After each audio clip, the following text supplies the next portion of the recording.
आपको ये बात समझनी होगी कि जिसे आप मैं कहते हैं वो असल में यादों का एक बड़ा सा ढेर है। आपका शरीर अभी जैसा है वैसा वो अपनी जेनेटिक मेमोरी के कारण है। आपकी नाक माँ जैसी है, रंग पापा जैसा है और कुछ और, दादा जैसा कुछ और है। सिर्फ इसलिए क्योंकि जिसे आप अपना शरीर कहते हैं वो असल में यादों का एक जटिल मिश्रण है। एक बहुत प्राचीन याद आपके शरीर में रहती है। जिसे आप अभी अपना मन कहते हैं वो पूरी तरह से मेमोरी है। तो आप कई तरीकों से यादों का एक बड़ा सा ढेर हैं और यादें आपके अंदर कई तरीकों से जाती हैं। सभी 5 इंद्रियों के माध्यम से आप यादें इकट्ठी करते हैं। आप जो देखते हैं, जो सुनते हैं, जो सूंघते हैं, जो चखते हैं और जो छूते हैं। यादें इकट्ठा करने के इन 5 अलग अलग तरीकों में से आप जो देखते और जो छूते हैं ये सबसे गहरी यादें होती हैं। खास तौर पर आप जो छूते हैं वो आपके सिस्टम में एक खास स्तर की मेमोरी बनाता है। तो जब आप एक जीवन साथी की बात करते हैं, आप स्पर्श कर चुके हैं और एक स्तर की मेमोरी बन चुकी है। अब एक तरह से आपके तलाक का मतलब है कि किसी न किसी तरह आप उस याद को उधेड़ने की कोशिश कर रहे हैं और वो इतना आसान नहीं होगा, कई कारणों से। लेकिन साथ ही चूंकि आप तलाक की प्रक्रिया से गुजर रहे हैं तो इसका मतलब है कि आप किसी न किसी रूप में उस याद को खत्म करना चाहते हैं। शायद उस मेमोरी को पूरी तरह मिटा ना सकें, पर जो आपका जीवन साथी था, जो एक तरह से आपकी जिंदगी का एक हिस्सा था, धीरे धीरे चाहे कोई भी कारण हो आपने उन्हें एक बोझ की तरह महसूस करना शुरू कर दिया है जिसे आप उठाना नहीं चाहते। तो आप उस बोझ को किनारे करना चाहते हैं, पर फिर आपको पता चलता है कि वो बोझ आप अपनी इच्छा से नहीं उठा रहे थे, वो तो जबरदस्ती आपके साथ जुड़ा हुआ है। जो चीज जबरदस्ती आपके साथ चिपकी हुई हो, अगर आप उधेड़ने की कोशिश करेंगे तो दर्द होगा ही।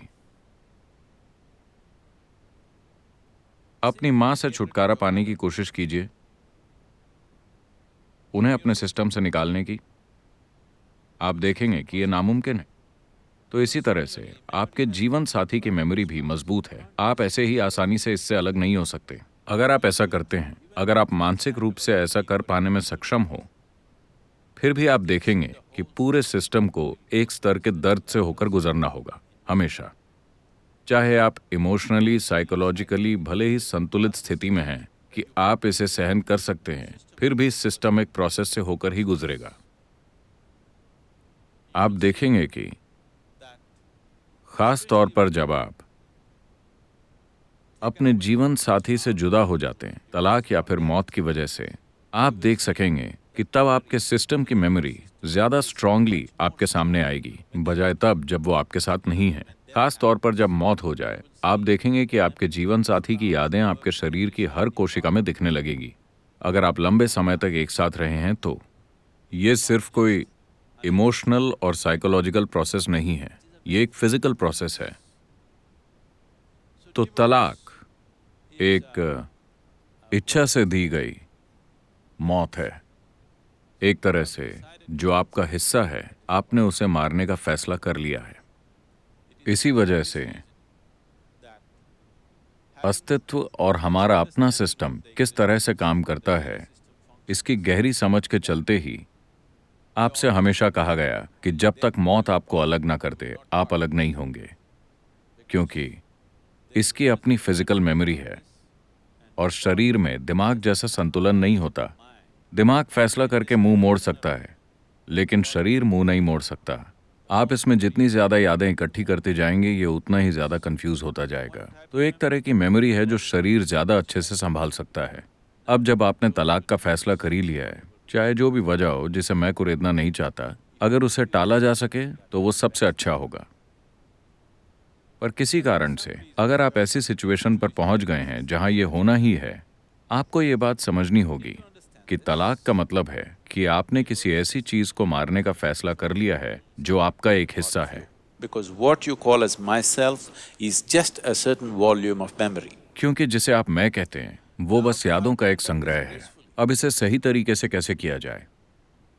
ज्यादातर लोग सोचते हैं कि तलाक का सबसे अच्छा तरीका है कि तुरंत दूसरी रिलेशनशिप में कूद पड़ें, उसी तरह की दूसरी रिलेशनशिप। नहीं, ऐसा करने से आप अपने सिस्टम में और भी उथल पुथल और तकलीफ पैदा कर लेंगे। ये बहुत जरूरी है कि शरीर को उन यादों पर काम करने के लिए वक्त मिले। शरीर को उन यादों को दूर करने के लिए जरूरी वक्त मिले, नहीं तो आप खुद को ऐसी जगह पर भेज देंगे जहां खुद को शांत और खुश रखना एक बहुत मुश्किल काम बन जाएगा। तो इस प्रक्रिया को ग्रेसफुली और अच्छे तरीके से करना उतना ही महत्वपूर्ण है जितना आपके जीवन के हर दूसरे पहलू को ग्रेसफुली और अच्छे तरीके से करना।